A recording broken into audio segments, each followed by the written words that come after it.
네, 서울의 집값은 계속 오르고 있고 여기에 중개수수료 인상까지 더해져 이 소비자들의 부담이 크다는 이유에서 논란이 됐는데요. 이 정부가 제시한 세 가지 정책 가운데 지난 20일 최종안이 결정됐습니다.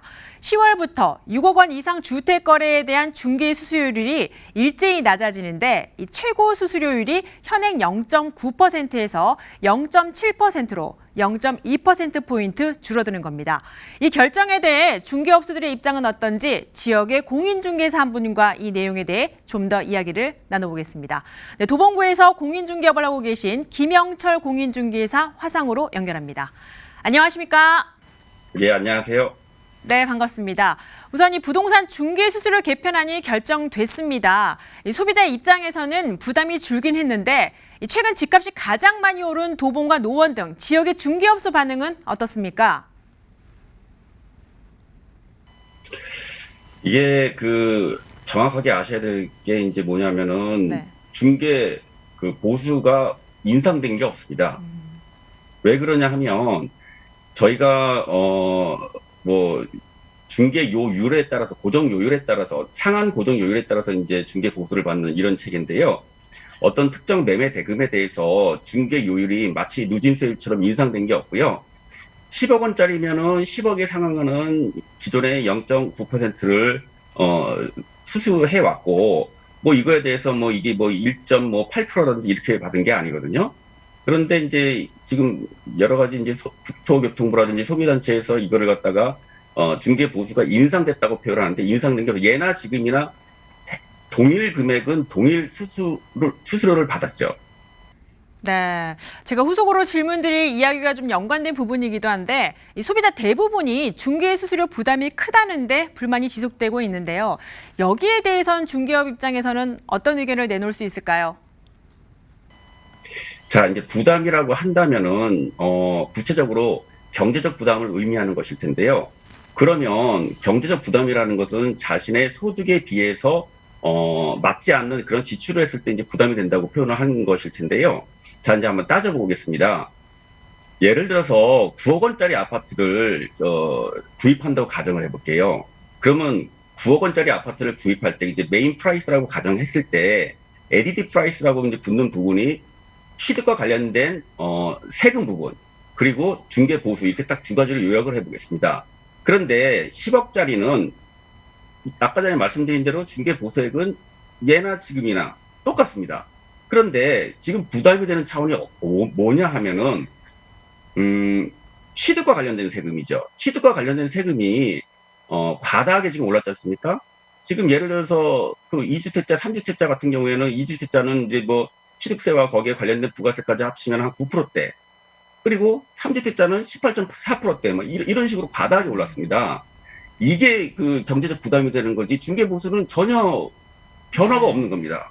네, 사실 이런 부담 때문에 이 최근 반값 중개업체까지 등장해서 논란이 일고 있는데 이 반값 중개업체 여기에 대해서는 어떻게 생각하십니까?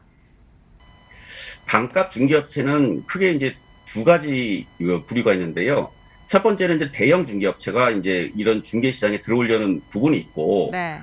또 한 군데는 기존의 어떤 중개시장에 진입을 못하는 약간 열악한 중개업소들이 기존 부동산 시장의 중개 질서를 깨트리려고 과다하게 이제 중개 보수를 깎아서 거래하려고 하는 이런 부분들이 있는데요.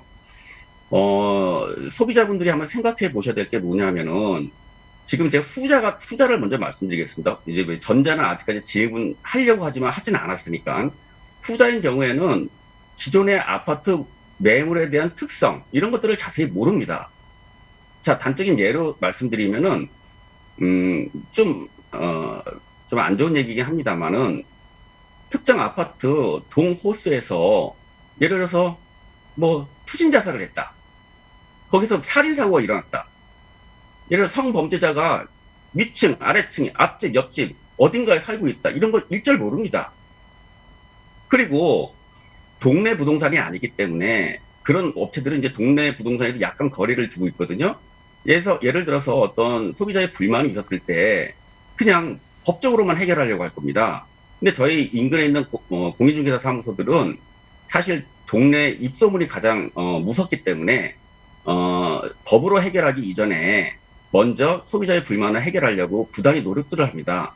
이런 여러 가지 측면에서 봤을 때는 간단하게 말씀드려서 싼 게 비지떡이다 이렇게 생각하시면 딱 맞습니다. 네. 네, 중개수수료 개편에 앞서 서울 지역 단위로 이 공인중개사들이 공동 행동하다 결국 수수료 인가가 결정이 됐는데 이 현명한 해결책이라고 보십니까? 어떠신가요? 예, 휴업은 휴업대로 하는데요. 이제 중요한 거는 소비자들이 중개 수수료가 인상되지 않았다는 부분에 대해서 인지를 하셔야 될 것 같고요. 네. 그거에 대한 부분을 좀 자세하게 설명을 드려야 되는 그런 기회들이 많았으면 좋겠는데요. 자, 예를 들어서 파리 대책 이후에 투기과열지구, 서울과 같은 투기과열지구는 주택담보비율, 그러니까 LTV가 40%로 지금 떨어졌죠. 기존 60%에서. 그러면 간단하게 말씀드리면 10억짜리 아파트를 파리 대책 전에 구입하실 수 있는 분들의 현금 보유 능력은 4억이면 됐습니다. 그런데 지금은 얼마입니까? 4억도 안 나와요, 대출이. 그러면 어떻게 됩니까? 약 6억 정도의 현금 보유 능력이 가지신 분들을 그 10억짜리 아파트를 구입하시는 겁니다. 그러면 상대적으로 소득이 더 많이 있으신 분들이 지금 물건을 구입하게 되는데 더 나아가서 15억 초과되는 분들은 대출이 안 돼요. 전액 현금으로 사셔야 되는 겁니다. 이런 분들이 중개보수 예전에 파리 대책 예전부터 있었던 중개보수 그 상한율 0.9%가 물건 금액은 동일 물건 금액이라고 가정했을 때 이게 왜 지금 와서 부담이 되느냐라고 문제를 야기하는 것에 대해서는 이건 이해할 수가 없는 부분이고요.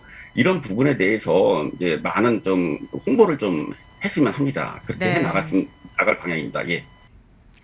네, 소비자 인식 개선이 필요하다는 이야기였습니다. 네, 사실 비단 서울 지역뿐 아니라 전국의 모든 공인중개사 의견도 유사한 부분이 좀 있을 듯합니다. 네, 지금까지 도봉지역 공인중개사 3분과 부동산 중개수수료 인상에 대한 업계 입장에 대해서 예, 들어봤습니다. 감사합니다.